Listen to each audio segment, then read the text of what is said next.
പക്ഷേ നമസ്കാരം. നമസ്കാരം. സംസ്ഥാനത്ത് നടന്ന ഉപതെരഞ്ഞെടുപ്പിൽ ഇന്ന് ഫലം വന്നിട്ടുണ്ട്. പക്ഷേ ആ ഫലത്തിൽ UDF മുന്നേറ്റമാണ് കാണുന്നത്. അതായത് LDF നിന്ന് 3 പഞ്ചായത്ത് UDF പിടിച്ചെടുക്കുകയും ഏകദേശം ഈ അല്ലാത്ത സീറ്റുകൾ, വാർഡ് തല സീറ്റുകളിൽ നല്ല മുന്നേറ്റം UDF ഉണ്ടാക്കുകയും ചെയ്തിട്ടുണ്ട്. BJP തലസ്ഥിതി നിലനിർത്തിയതാണ്, എങ്കിൽ പോലും അവർക്ക് വോട്ട് കുറഞ്ഞിട്ടുമുണ്ട്. അപ്പോൾ ഇതൊരു ഭരണവിരുദ്ധ വികാരത്തിൻ്റെ ലക്ഷണമൊക്കെ ആയിട്ട് കാണാൻ പറ്റുമോ? അല്ലേ, ഭരണവിരുദ്ധ വികാരം വളരെ ശക്തമാണ് എന്ന് കഴിഞ്ഞ കുറേ തിരഞ്ഞെടുപ്പുകളായിട്ട് നമ്മൾ അറിയുന്നൊരു കാര്യമാണ്. തിരഞ്ഞെടുപ്പ് അല്ലെങ്കിൽ തന്നെയും പൊതു സമൂഹത്തിലെ അഭിപ്രായ പ്രകടനം പരിശോധിച്ച് കഴിഞ്ഞാൽ ഭരണവിരുദ്ധ വികാരം ശക്തമാണ് എന്ന് നമുക്കറിയാം. പക്ഷേ തദ്ദേശ സ്വയംഭരണ സ്ഥാപനങ്ങളിലേക്ക് നടക്കുന്ന തിരഞ്ഞെടുപ്പുകൾ പലപ്പോഴും അത്തരത്തിലുള്ളൊരു പൊളിറ്റിക്കൽ അരീനയിലല്ല നടക്കാറുള്ളത്. അതിന് പ്രാദേശികമായിട്ടും വാർഡ് തലത്തിലും ഒക്കെ കേന്ദ്രീകരിച്ച് ഒരുപാട് വിഷയങ്ങളുണ്ടാവും.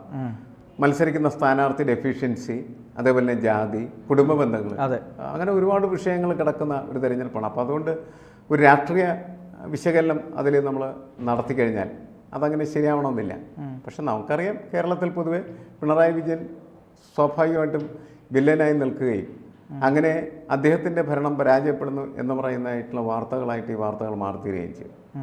3 പഞ്ചായത്ത് ഭരണം നഷ്ടപ്പെടുക എന്ന് പറയുന്നത് ചെറിയ കാര്യമായിട്ട് നമുക്ക് കണക്കാക്കാൻ കഴിയില്ല. കാരണം അവിടെയെല്ലാം തുല്യ വോട്ടുകളുടെ പൊതുസ്ഥിതിയാണ് ഉണ്ടായിരുന്നത്. പക്ഷെ അങ്ങനെയുള്ള സമയത്ത് തിരഞ്ഞെടുപ്പ്, ഇങ്ങനെ ഉപതെരഞ്ഞെടുപ്പ് വരുമ്പോൾ സാധാരണ രീതിയിൽ CPM ഒരു സംഘടനാ സംവിധാനം അതിശക്തമായിട്ടുള്ള രീതിയിൽ പ്രവർത്തിച്ച് എങ്ങനെയും അത് നിലനിർത്തുക എന്നുള്ളത് അവർക്ക് കഴിയുന്നൊരു കാര്യമാണ്. അവരത് ചെയ്തിരിക്കും. അങ്ങനെ ചെയ്ത കാലമാണ് പഴയ കാലം എന്ന് പറയാം.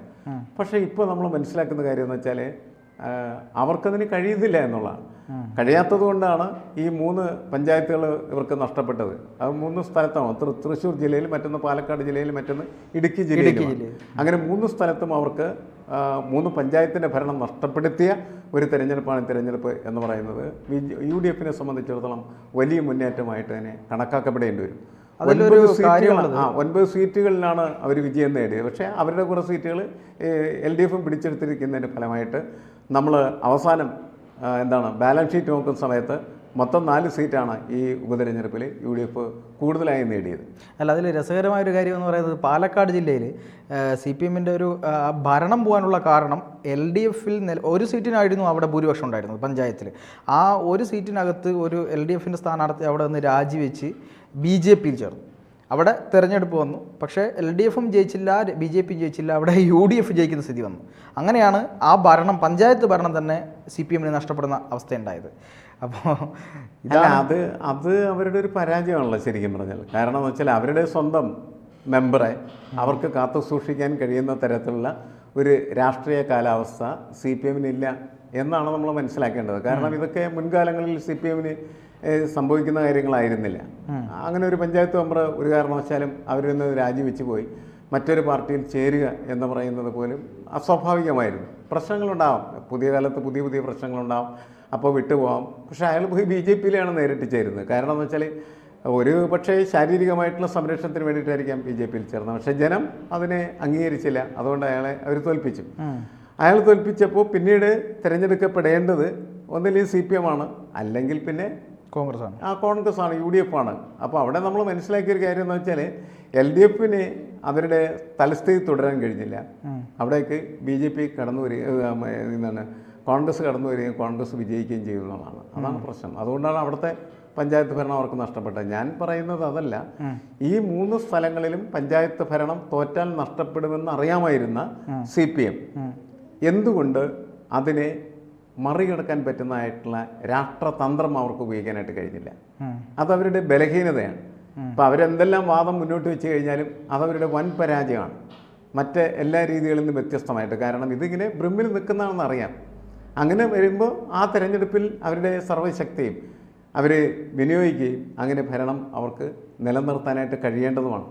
അവിടെയാണ് LDF എന്ന് പറയുന്നത് പരാജയമായി മാറുന്നത്. അതുകൊണ്ട് ഇടതുപക്ഷത്തിൻ്റെ പരാജയം സമ്പൂർണ്ണം എന്ന് പറയുന്ന ഒരു ഹെഡിങ് അതിന് പ്രസക്തി കൂടിക്കൊണ്ടിരിക്കുകയാണ് ചെയ്യുന്നത്.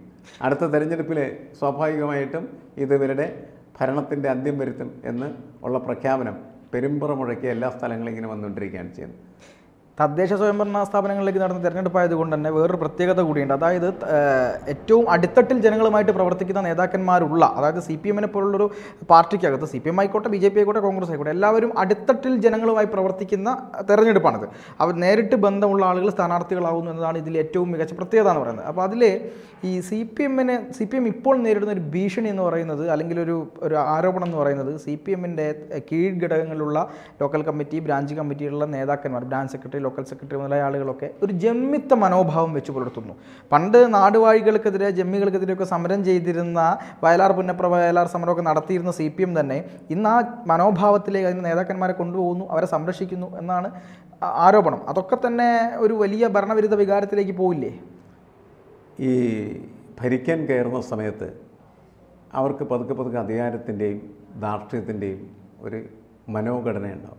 അങ്ങനെയാണ് ഇവർ തെമ്മാടികളെ പോലെ പെരുമാറുന്നത്, അല്ലെങ്കിൽ ജമ്മിയെ പോലെ പെരുമാറുകയും ബാക്കിയുള്ള ആളുകളൊക്കെ കുടിയാന്മാരാണ് എന്ന് കണക്കാക്കുകയും അങ്ങനെ ജമ്മി കുടിയാൻ ബന്ധത്തിൽ ഒന്ന് ആത്മരതിയിൽ മുങ്ങി ജീവിക്കുന്ന ആൾക്കാരെത്തിയില്ല. അത് അവരുടെ ആത്മരതിയാണ് ശരിക്കും. അടിച്ച് പെടലി പൊളിക്കാൻ ആളില്ലാണ്ട് സംഭവിക്കുന്ന ദുരന്തമാണ് ശരിക്കും പറഞ്ഞത്. അല്ല, അത് ഈ പാർട്ടിക്ക് മാത്രമല്ല, എല്ലാ പാർട്ടിയും ഭരിക്കാൻ കയറി കഴിഞ്ഞാൽ ഇവരെല്ലാം തെമ്മാടികളായി മാറും. അവനൊക്കെ ആളുകൾ എന്താണ് വേലിപ്പത്തിൽ വെട്ടി തല്ലണം. അതാണ് യഥാർത്ഥത്തിൽ അതിനുള്ള മരുന്ന് എന്ന് പറയുന്നത്. തെരഞ്ഞെടുപ്പിൽ തോൽപ്പിക്കലല്ല ശരിക്കും പറഞ്ഞത്.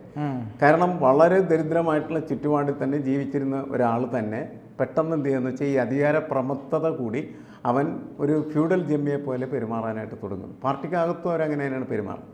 ഇത് നമ്മൾ കരുതും താഴെത്തട്ടിലുള്ള ഒരു നേതാവിൻ്റെ പ്രശ്നമാണ്. അല്ല, ഇത് എല്ലാ മേഖലയിലുള്ള എല്ലാ പാർട്ടിയുടെ നേതാക്കളുടെ സ്വഭാവമാണ്. ഇപ്പോൾ കോൺഗ്രസ് അധികാരത്തിൽ വന്നു കഴിഞ്ഞാൽ അവരും ചെയ്യാൻ പോകുന്നത് തന്നെയാണ്. BJP അധികാരത്തിൽ വന്നാലും ഇതാണ്. എന്നുവെച്ചാൽ അധികാരം ഇവരെ എല്ലാം എന്താണ് പ്രമത്തരാക്കി മാറ്റുന്നു എന്നുള്ള മത്ത് പിടിപ്പിച്ചിട്ട് അതിൻ്റെ കുഴപ്പമാണ്. അതിൻ്റെ ഫലമായിട്ടാണ് ഈ വലിയ തോൽവിയിലേക്ക് ഇപ്പോൾ CPM പോയിക്കൊണ്ടിരിക്കുന്നത്. പഴയ കാലത്ത് CPM-ന്റെ തോൽവിയുടെ മുഴുവനും ഭാരം ഏറ്റുവാങ്ങാനായിട്ട് ഒരു സംഘടന ഉണ്ടായിരുന്നു, CIT എന്ന് പറയുന്നത്, ചുവടിറക്കുകാർ. അപ്പോൾ അവരാണ് ഈ കുഴപ്പങ്ങൾ ഉണ്ടാക്കണമെന്നാണ് പണ്ട് പറഞ്ഞിരുന്നത്. ഇപ്പോൾ അങ്ങനെ ആ പ്രശ്നങ്ങളൊക്കെ മാറി. ഇപ്പോൾ തൊഴിലാളി വർഗമേ അതിൻ്റെ അകത്തില്ല.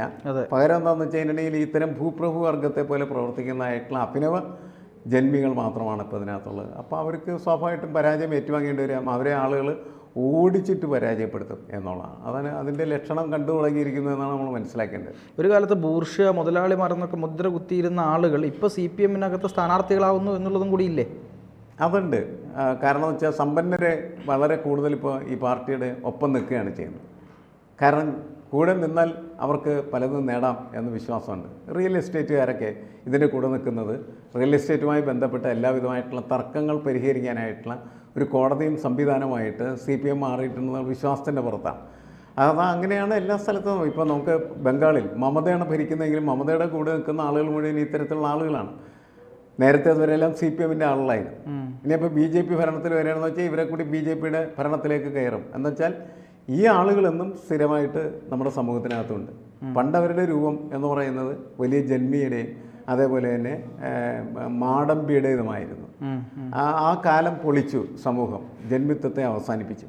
അത് കഴിഞ്ഞാൽ ഈ പ്രേതങ്ങൾ, ഈ ജന്മിത്വത്തിൻ്റെ പ്രേതങ്ങൾക്ക് പിന്നെ പ്രവേശിക്കാനായിട്ടുള്ള സ്ഥലം അന്വേഷിച്ച് നടന്നപ്പോൾ ഇപ്പോൾ ഇത്തരത്തിലുള്ള നേതാക്കളിലാണ് അവർ പ്രവേശിച്ചുകൊണ്ടിരിക്കുന്നത്. അത്തരം നേതാക്കൾ എന്നിട്ട് ആളുകളോട് മോശമായിട്ട് പെരുമാറുന്നു, ധിക്കാരം കാണിക്കുന്നു, ധാർഷ്ട്യം കാണിക്കുന്നു. അതിനോടൊപ്പം അവർ അഴിമതി നടത്തുന്നു, പണമുണ്ടാക്കുന്നു എന്നുള്ളതാണ്. കാരണം ഇവരുടെയൊക്കെ പലരുടെയും ഒരു പൂർവ്വകാല ചരിത്രം പരിശോധിച്ചാൽ അവർക്കൊന്നും അങ്ങനെ പണമില്ലാതിരുന്നു എന്നുള്ള കാര്യം നമുക്കറിയാവുന്നതാണ്. ഒരു പാർട്ടിയുടെ എല്ലാ ഭരണമില്ലാത്തതായിട്ടുള്ള BJP-യുടെ നേതാക്കളുടെ പലരുടെയും പഴയകാല പരിശോധന കഴിഞ്ഞാൽ ഇതേപോലെ തന്നെ അവർ ദരിദ്രരായിരുന്നതാണ്. എന്നുവെച്ചാൽ രാഷ്ട്രീയം എന്ന് പറയുന്നത് നല്ല രീതിയിൽ സമ്പന്നരാവാനായിട്ടുള്ള ഒരു വ്യവസായമായി മാറിക്കഴിഞ്ഞിരിക്കുകയാണ് ചെയ്യുന്നത്. അതാണ് പ്രശ്നം. രാഷ്ട്രീയം വ്യവസായമാകുമ്പോൾ സംഭവിക്കുന്ന ഒരു കാഴ്ചയാണ് ഇവിടെ നമ്മൾ കാണുന്നത്. അതിൻ്റെ ഒരു തിരിച്ചടിയാണ് ഈ ഉപതെരഞ്ഞെടുപ്പിൽ യഥാർത്ഥത്തിൽ CPM നേരിട്ടുകൊണ്ടിരിക്കുന്നത് എന്നാണ് നമുക്ക് വിലയിരുത്തേണ്ടത്. അപ്പോൾ ഇടത് ഭരണത്തിൻ്റെ മരണമണി മുഴങ്ങുന്നുണ്ടോ എന്ന് ചോദിക്കാവുന്ന തരത്തിലാണ് ഈ ഉപതെരഞ്ഞെടുപ്പ് ഫലങ്ങളും അതേപോലെ തന്നെ ഈ തദ്ദേശ സ്വയംഭരണ സ്ഥാപനങ്ങളിൽ നടന്ന ഉപതെരഞ്ഞെടുപ്പുകളും സൂചിപ്പിക്കുന്നത്. തീർച്ചയായും സാർ പറഞ്ഞതുപോലെ ഈ തദ്ദേശ സ്ഥാപനങ്ങളിലേക്ക് നടന്ന ഉപതെരഞ്ഞെടുപ്പ് ഒരു അടുത്ത തെരഞ്ഞെടുപ്പിൻ്റെ ഒരു മുന്നോടിയായി അല്ലെങ്കിൽ ഒരു മുന്നറിയിപ്പായി തന്നെ കരുതണം എന്ന് തന്നെയാണ് നമ്മളും വിശ്വസിക്കുന്നത്. എന്തായാലും ഒരുപാട് നന്ദി സാർ.